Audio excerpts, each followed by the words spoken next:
Offre spéciale de 25 $ à 15 $.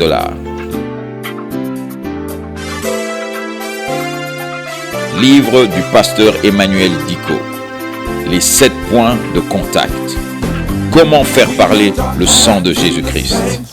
C'est un guide et un support de prière pour toute personne qui souhaite vivre et expérimenter la réalité du ciel sur la terre.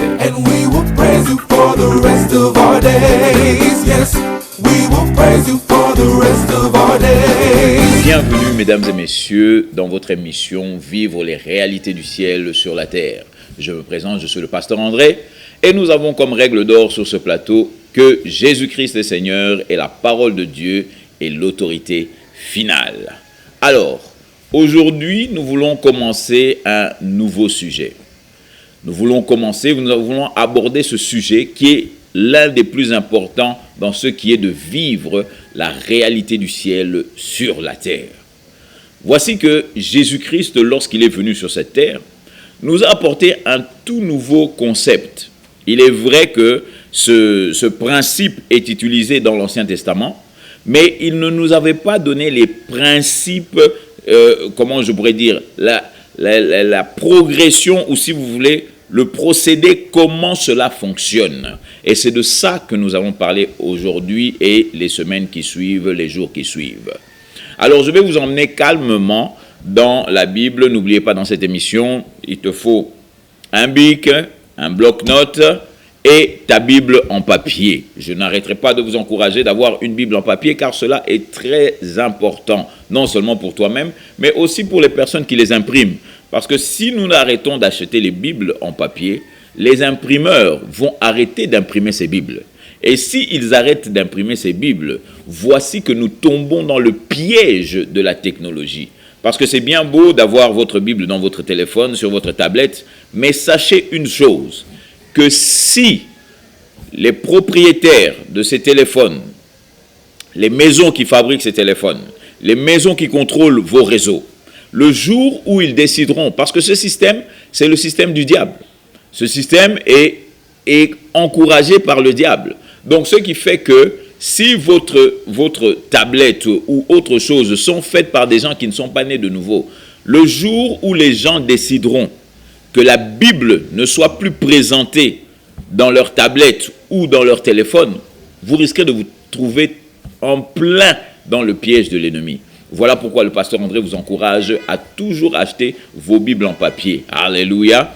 Maintenant, nous allons aller dans l'Ancien Testament, nous allons commencer là, et nous allons essayer d'emmener ce concept qui est un concept que j'appelle très très important pour ce qui est de vivre la réalité du ciel sur la terre. Alléluia. Allons dans Habakkuk chapitre 2. Habakkuk chapitre 2. Et nous allons lire, si vous voulez bien, Alléluia, le verset 4. Habakkuk chapitre 2. Nous allons lire le verset 4. Alléluia. Il y a une notion qui est écrite là, et on le trouve seulement une seule fois dans l'Ancien Testament et 3 fois dans le Nouveau Testament. Alléluia. Alors, moi, je vous lis de la partie de la version Darby qui peut différer de la version Louis II, mais ne vous en faites pas, les idées sont toujours les mêmes, nous allons toujours arriver au même endroit. Alors, regardons ceci. La Bible nous dit dans Habakkuk 2, au verset 4, elle dit « Voici son âme enflée d'orgueil, n'est pas droite en lui. Voici son âme enflée d'orgueil, n'est pas droite en lui. Mais le juste vivra par sa foi. » Le juste vivra par sa foi. Alléluia. Le juste vivra par sa foi. Je voudrais vous emmener le concept et nous allons ouvrir ce chapitre qui est de vivre par la foi. Écoute-moi bien encore. Vivre par la foi. Alors, nous allons définir chacun de ces mots.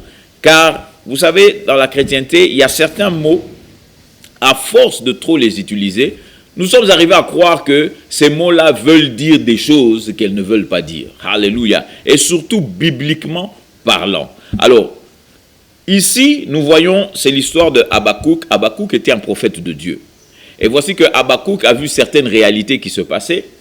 Et si vous allez par exemple dans le chapitre 1, je vais juste vous montrer, juste lire le chapitre 1. Le chapitre 1, le verset 2, il dit ceci, il pose la question à l'Éternel. Alléluia. Il pose la question à l'Éternel des armées. Et il dit, jusqu'à quand, Éternel, crierai-je et tu n'entendras pas? Je crie à toi, violence, et tu ne sauves pas. Pourquoi me fais-tu voir l'iniquité et contemples-tu l'oppression? Donc, le prophète ici est en train de se plaindre. Comme par exemple, j'entends souvent dans les prières des gens, « Oh Nzambe, ponanini otikinga boye, Seigneur, pourquoi tu me laisses comme ça? Oh, pourquoi je traverse des situations comme ça ?» Et nous avons cette impression que c'est notre Dieu, le Dieu de la Bible, qui nous fait passer par ce sorte d'intervention. Comme j'entends toujours les gens dire, « Oh, pourquoi est-ce que les gens bien meurent et Dieu laisse les gens bien mourir ?» Mon frère, ma soeur, ce n'est pas la faute de Dieu si les gens meurent, non seulement quand ils sont jeunes, et puis si les bonnes personnes meurent. Ça n'a rien à voir avec Dieu. Mais je veux t'encourager maintenant à comprendre. Parce que vous allez lire, si vous lisez tout le chapitre 1, vous allez voir l'homme de Dieu, le prophète de Dieu, se plaindre et se replaindre encore de ce que Dieu n'intervient pas. Et dans le chapitre 2, voici que l'homme de Dieu maintenant se dit, si vous regardez le premier verset, il dit, je me placerai en observation et je me tiendrai sur la tour et je verrai pour voir ce qu'il me dira. Et je répliquerai quand il contestera avec moi. Donc, jusqu'à là, c'est l'homme de Dieu qui est en train de parler, qui est en train de dire toutes ces frustrations, toutes les réalités que nous voyons dans ce monde, toutes les frustrations. Mais voici maintenant, l'Éternel répond. L'Éternel répond, la Bible dit, et l'Éternel me répondit et dit, ça c'est le verset 2, écris la vision, grave-la sur des tablettes, afin que celui qui la lit puisse courir. Car la vision est encore pour un temps déterminé et elle parle de la fin, et ne mentira pas. Si elle tarde, attends-la, car elle viendra sûrement, elle ne sera pas différée. Mais écoutez bien ceci. Maintenant, il dit, voici son âme enflée d'orgueil, n'est pas droite en lui, mais le juste vivra par sa foi. Il parle de l'âme de qui? Alléluia. Vous savez, parfois, quand vous faites des prières, quand j'entends les enfants de Dieu prier, c'est une sorte d'orgueil. Une sorte d'orgueil comment? Tu es en train de dire, Dieu, tu ne vois pas, toi, tu es tout ça. Tu as l'impression que toi, tu vois plus de choses que Dieu et que Dieu n'est pas conscient de la situation dont tu vis. Et la Bible dit que ça, c'est la chair. Donc, ta chair, ton âme est enflée d'orgueil. Mais la Bible dit, le juste vivra par sa foi. Alléluia. Ou bien le juste vivra par la foi. Mon frère, ma soeur, je voudrais te dire une chose. Lorsque tu deviens chrétien, nous avons démontré, nous avions parlé de ça. Et d'ailleurs, même la semaine passée, nous avions eu une édition spéciale qui nous a montré comment utiliser le sang de Christ pour vivre la réalité du ciel sur la terre. Alors, je veux simplement te faire comprendre une chose, que pour avoir une relation avec Dieu, premièrement, tu dois être né de nouveau. Tu dois être né de nouveau, c'est-à-dire que tu dois accepter Jésus-Christ comme Seigneur et tu dois croire dans ton cœur que Dieu l'a ressuscité d'entre les morts. Et à partir de là, la Bible dit que tu es sauvé et que tu deviens maintenant un membre de la famille de Dieu. Il est plus facile de parler à papa lorsque tu es son fils. Il est plus facile de parler à papa quand tu es sa fille. Alléluia. Après cela, maintenant, la Bible nous parle d'une expérience qui est très, et on en parlera en profondeur. La Bible parle du baptême du Saint-Esprit. Oui, mon frère, oui, ma soeur. Recevoir Jésus-Christ, ce n'est que le début. Après, pour entrer dans les choses de Dieu, tu dois recevoir le Saint-Esprit. Et c'est ça qui est important. Alléluia. Recevoir le Saint-Esprit. Et nous allons en parler même, nous allons faire une petite parenthèse dans cela, dans les jours qui viennent. Parce que vous devez comprendre qu'après avoir reçu Jésus-Christ, tu dois recevoir le baptême du Saint-Esprit. Le baptême du Saint-Esprit vient avec ce qu'on appelle l'évidence du parler en langue. Je sais que le domaine de parler en langue est un domaine très confus dans les chrétiens. Les gens croient que c'est le diable, les gens croient que... Non, non, non, non. La Bible dit que celui qui parle en langue ne parle pas aux hommes, mais il parle à Dieu. Donc, le parler en langue, c'est un don pour tous les chrétiens. Laisse-moi le répéter encore. C'est un don pour tous les chrétiens. Il ne faut pas croire que certains chrétiens doivent parler en langue et d'autres chrétiens ne doivent pas parler en langue. La Bible dit dans Marc 16, on va aller là-bas afin que nous lisions ça tous ensemble. Alléluia. Marc 16 au verset 17, je crois. Alléluia. Ouais, tout à fait, le verset 17. Écoutez bien ce que la Bible nous dit. Il dit, et ce sont ici les signes qui accompagneront ceux qui auront cru. Les signes qui accompagneront ceux qui auront cru. Pas les apôtres, pas les prophètes, pas les enseignants, pas les évangélistes. Non, non, non, non, non, non. La Bible dit, voici les signes qui accompagneront tous ceux qui auront cru. Est-ce que tu crois en Jésus? Ces signes ici doivent t'accompagner. Et d'ailleurs, je préfère même la Bible en anglais. La Bible en anglais dit, voici les signes qui suivront ceux qui auront cru. Ceux qui auront cru croient. Ceux qui auront cru que les signes les suivent. Alléluia. Maintenant, je vais te lire les signes ici, c'est quoi? La Bible dit, voici le signe qui doit suivre celui qui a cru. Jésus-Christ dit ceci, en mon nom, ils chasseront les démons. Si tu as cru en Jésus, au nom de Jésus, tu es capable de chasser les démons. Oh pasteur, ça fait seulement 2 jours que je commence à aller à l'église. Papa, tu as accepté Jésus-Christ? Maman, tu as accepté Jésus-Christ? Si tu as accepté Jésus-Christ, tu peux chasser les démons. Il ne faut pas avoir peur des démons. Les démons, ce sont des sous-fifres par rapport à toi. Toi, tu as l'esprit de Dieu. Un démon n'a pas l'esprit de Dieu. D'ailleurs, les démons, vous savez d'où ils viennent les démons? Les démons, ce sont des anges déçus, mon frère. Ce sont des anges déçus, ma soeur. Donc, c'est-à-dire qu'ils étaient dans le ciel, on les a jetés du ciel, et aujourd'hui, ils sont sous tes pieds. Donc, tu peux prendre la domination. Et voici le premier signe, l'un des premiers signes qui accompagneront ceux qui auront cru. C'est qu'au nom de Jésus, on peut chasser les démons. Alléluia. Est-ce pas formidable? Mais tu dis, mais moi, je ne prie pas beaucoup. Ça n'a rien à voir avec toi. Ça n'a rien à voir. Sinon, il allait dire, en votre nom, vous allez chasser les démons. Mais ce n'est pas en ton nom, papa. Ce n'est pas en ton nom. Tu chasses les démons au nom de Jésus-Christ. Donc, ce qui fait que le démon ne fuit pas ton nom. Le démon fuit le nom de Jésus-Christ. Alléluia. C'est ça la bonne nouvelle. Maintenant, il dit, ils partiront. Et puis, deuxième signe, la Bible dit, ils parleront de nouvelles langues. Deuxième signe, ils parleront des nouvelles langues. Alléluia. Le don de parler en langue est pour tous ceux qui ont cru. Alléluia. Mais regardez bien l'astuce ici. Il dit, voici les signes qui accompagneront ceux qui auront cru. Donc si tu ne crois pas au parler en langue, le parler en langue, mon frère, ma soeur, ne viendra jamais te déranger.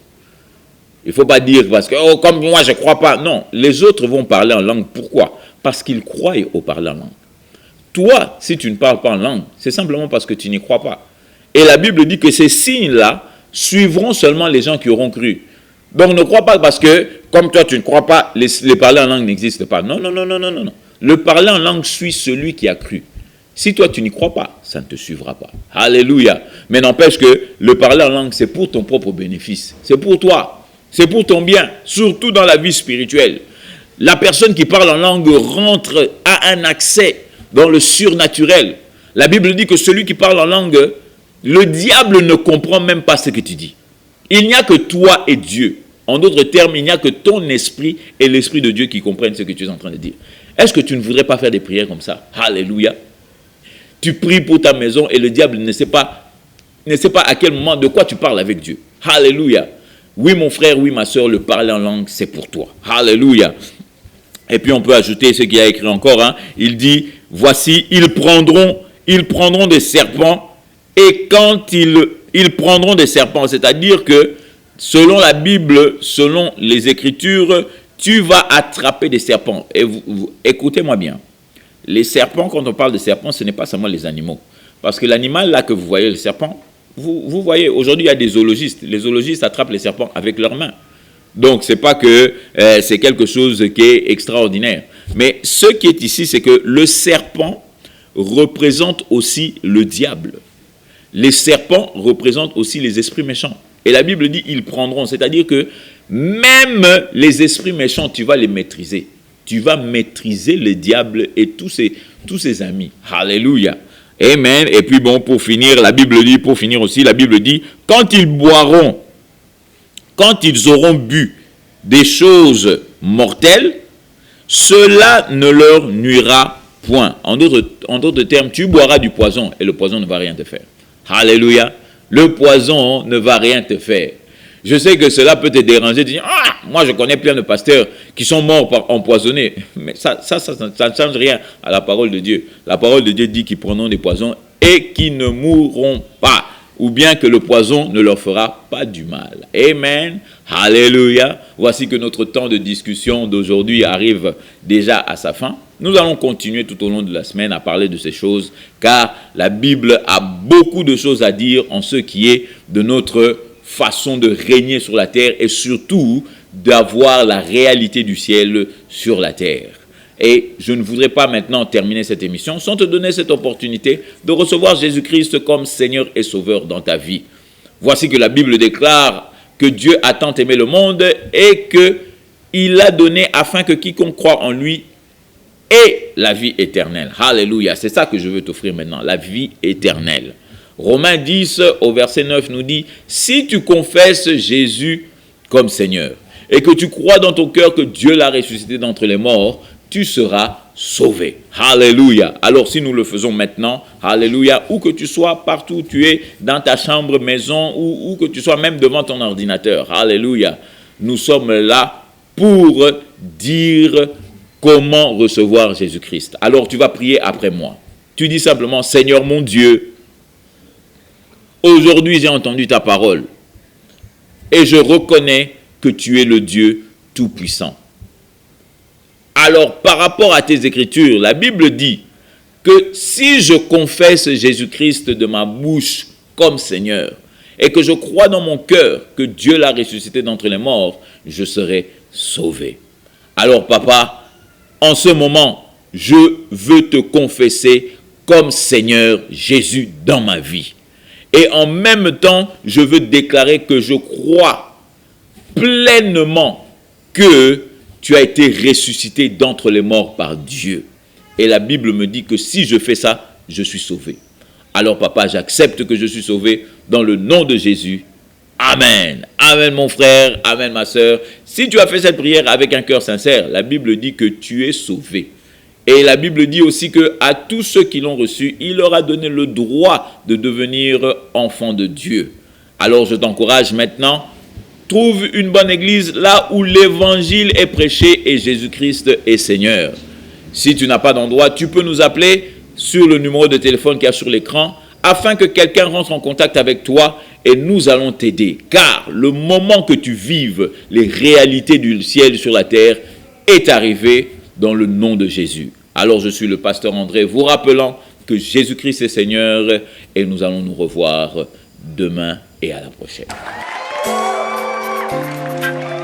Offre spéciale de $25 à $15.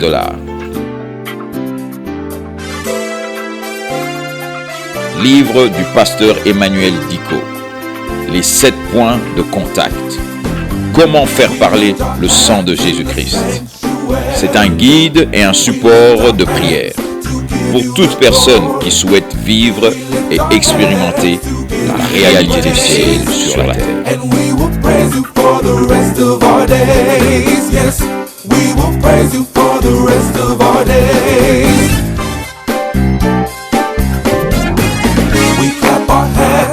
Sanctuary, we clap our hands to give you the glory. We clap our hands to give you the praise, and we will praise you for the rest of our days. Yes, we will praise you for the rest of our days.